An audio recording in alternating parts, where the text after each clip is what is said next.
entretenida. En segundo lugar tenemos las categorías de ayudantes y oponentes, ¿sí? Ayudantes, por eso tienes a ese al final, ayudantes, quiere decir que en la mayor parte de la historia o de las historias hay ayudantes, ¿sí? Y también hay oponentes, ¿sí? Por lo general hay más de un ayudante y hay más de un oponente. Una historia no sería historia si planteáramos que alguien, por ejemplo, quería conseguir mucho dinero, su objeto de deseo, y entonces lo consiguió. Eso no sería una historia, eso no sería un buen relato.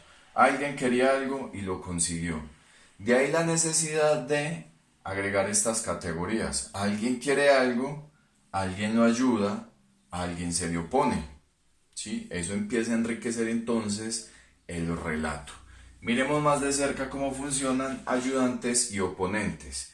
Primero, su característica es que por lo general son varios, ¿sí? Son varios. Suelen ser concretos, como dice acá, ofrecen una ayuda o una oposición no esencial o no definitiva, ¿sí?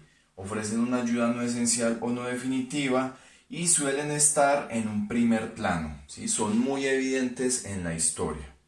Ejemplo de ello, en la película que se estrenó ahora en el 2020 en Colombia, que se llama 1917, hay un par de sujetos que tienen una misión, es decir, que tienen un objeto por alcanzar. Básicamente, estos dos sujetos lo que tienen que hacer es llevar un mensaje de un punto A a un punto B. En otras palabras, su objeto de deseo es entregar un mensaje. Entonces uno diría, bueno, hay dos personajes que tienen que llevar un mensaje a tal parte y lo llevaron y se acabó la historia. Eso así no tendría sentido, no sería nada agradable o rico pues de escuchar. Entonces, en esta oportunidad vamos a encontrar que en ese trayecto que están haciendo los dos sujetos de este punto al otro punto, aparecen ayudantes y aparecen oponentes. Uno de los ayudantes es una mujer que ya bien avanzada la historia le da refugio a uno de los sujetos, ¿sí? Le da un lugar donde puede pasar la noche, donde se puede refugiar y está a salvo de los enemigos. Ese es uno de los ayudantes. Uno de los oponentes es un tipo, un alemán, que en una parte de la historia se enfrenta con uno de nuestros sujetos y lo hiere. No puedo contar más, ¿sí? Pero lo hiere con un cuchillo, si mal no recuerdo. Entonces se está oponiendo directamente a lo que nuestro sujeto quiere, que es llegar a ese punto. Nuestro sujeto o uno de los sujetos había avanzado hasta acá, se encuentra con el alemán y se opone y lo hiere, ¿sí? Hay una oposición directa. Pero las ayudas que se dan y las oposiciones que se dan no son definitivas. Es decir, no tienen una influencia directa sobre toda la empresa que se quiere alcanzar, sobre todo lo que yo quiero alcanzar. Son pequeños tropiezos, son pequeñas manos que se van dando en la historia, pero como lo dije antes, suelen ser varias, no una sola. En tercer lugar tenemos las categorías de dador positivo y dador negativo. Las características que están acá para dador positivo aplican de igual manera para el dador negativo. Vamos a ver entonces de qué se trata. En la partecita anterior, cuando expliqué ayudante y oponente, dije que esa ayuda y esa oposición no son definitivas en el éxito de la empresa, o sea, no son definitivas en alcanzar ese objeto. Tanto la ayuda como la oposición no son definitivas en eso, no son esenciales para alcanzar ese objeto.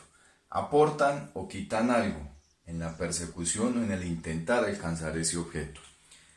En el caso del dador positivo y en el dador negativo, ¿sí? Tenemos positivo y negativo, nos están señalando que tiene poder sobre toda la empresa, o sea, son definitivos, son esenciales para alcanzar o no alcanzar ese objeto.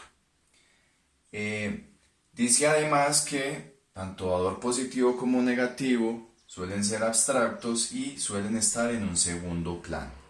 Es decir, si digo que están en un segundo plano, en esa historia suele ser un poco más difícil identificar qué es aquello que tiene éxito sobre toda la empresa, qué es lo que me ayuda de manera definitiva a alcanzar o no alcanzar ese objeto.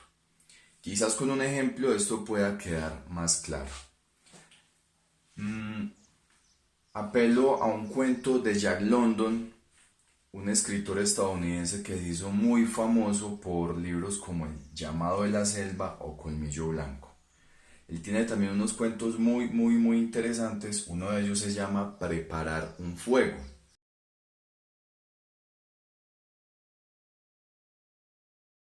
En Preparar un fuego, la historia de Jack London nos cuenta que un hombre se va al norte de Canadá, a un territorio conocido como el Yukon, una zona que se hizo muy famosa por grandes filones de oro y a donde llegó muchísima gente a finales del siglo XIX y comienzos del siglo XX a buscar oro, como locos buscando oro.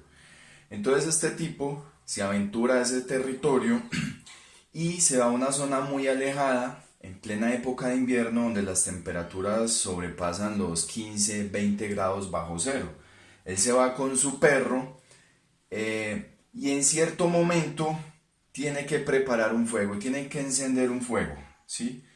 Está siendo acechado también por unos lobos y él escucha a los lobos cerca, escucha que hay una gran cantidad de lobos que están cerrando un círculo sobre él. Y básicamente su vida depende en ese momento de poder preparar el fuego, de poder encender el fuego. Pero estamos en temperaturas de menos 15-20 grados centígrados. Es decir, preparar un fuego es una cosa muy difícil en esa circunstancia y que requiere de muchísima pericia. Preparar el fuego, encender el fuego va a hacer que él pueda salvar su vida. No encender el fuego va a hacer que él pierda la vida, ¿sí? Va a morir congelado o de pronto lo pueden devorar los lobos. Entonces de eso trata la historia. En esa medida, en esta historia, que él alcance o no alcance ese objeto que es encender el fuego, dependerá no tanto de las ayudas externas o de las oposiciones externas, de otros personajes que le van a dar ayudas o le van a dar oposiciones, por decirlo de alguna manera. En este caso, el éxito de su empresa, ¿sí? Como dice acá, depende es de la pericia que él tiene, de la astucia, del conocimiento que él tiene para poder encender el fuego, ¿sí? Es una categoría entonces, es una característica que en este caso radica más en el mismo sujeto que por fuera del sujeto. Y ahí entonces el asunto del dador positivo o el dador negativo. Si alcanza el objeto, tendremos un dador positivo, tuvo la suficiente pericia. Si no alcanza el objeto, sería más bien un dador negativo porque le faltó astucia o pericia para poder encender ese fuego. Terminamos